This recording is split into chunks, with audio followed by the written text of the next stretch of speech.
Olá, meu nome é Ingrid Borba.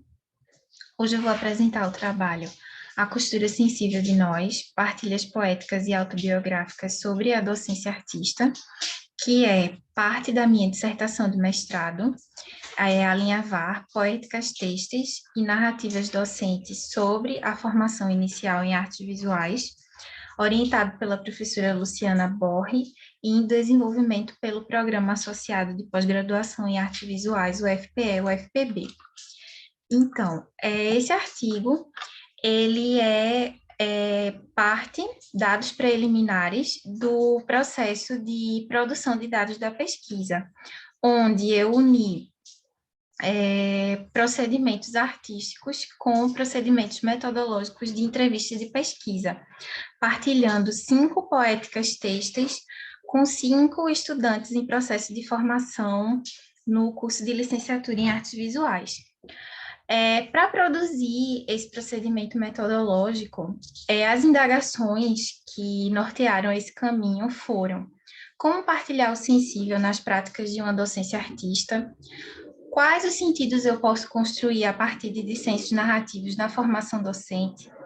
O que eu desperto a narrar minhas práticas artístico-pedagógicas e com quais estranhamentos eu posso me aproximar, né? Essa pesquisa em desenvolvimento, ela parte da abordagem narrativa, autobiográfica e também das práticas metodológicas da artografia. No campo das ciências, a virada narrativa e essa abordagem narrativa vai trazer formas de fazer pesquisa mais centradas no sujeito, nas suas necessidades e nos seus desejos. No campo artístico, vai incorporar às práticas de pesquisa elementos performativos, imagéticos, criativos e visuais.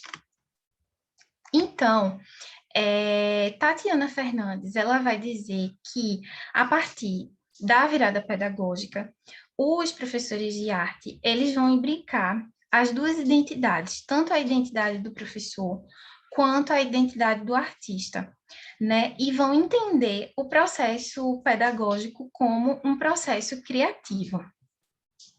E aí, a partir desse caminho, eu percebo que a dissociação entre a teoria e a prática surge, né, está envolvido com as teorias modernas da arte, a teoria da autonomia da arte e a teoria da heteronomia da arte. A autonomia pensavam a arte sem funções, sem utilidades e finalidades práticas. E a heteronomia da arte pensa uma arte, né, foi pensada pelos grupos de vanguarda e pensava uma arte fundida com a vida.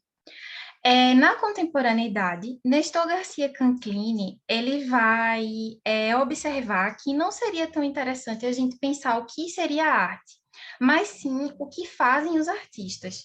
E ele vai dizer que a diversidade de relatos pós-modernos, né, essa coexistência de diversidades e de dissensos narrativos vai provocar na arte que ele chama de pós-autonomia da arte e estética da eminência. Significa dizer que produzimos arte a partir das condições que nos são dadas, e essas análises elas não giram em torno de uma teoria da arte única, né? E aí, eu produzi essa série de imagens e partilhei, de poéticas textos, e partilhei com as estudantes de artes visuais, pensando como seria produzir, a partir dessa estética da eminência e dessa condição de pós-autonomia da arte, né, a partir dos dissensos narrativos. Então, eu enviei para cada aluna uma narrativa autobiográfica e uma poética que tivesse a ver com essa narrativa, unindo justamente os procedimentos metodológicos de pesquisa com os procedimentos artísticos. Como dados preliminares dessa pesquisa, eu trago os exemplos práticos de 2 colaboradoras. A primeira, por exemplo, ela intervém na poética, né? E ela fala, quando eu pergunto a ela o que a havia motivado a fazer a licenciatura em artes visuais, e ela fala que o que a motivou foi o fato da arte ser um local de potência de existência, onde ela poderia ser e produzir, né? Produzir a partir das necessidades e da subjetividade. Nesse primeiro caso, nós vemos como a perspectiva da narrativa ela é potente para a formação docente, para a formação inicial docente. Já o exemplo prático da segunda colaboradora, quando perguntada, né, o que havia motivado para fazer o curso de artes, ela relata que tinha um medo de que suas produções não atingissem uma qualidade técnica ideal de arte.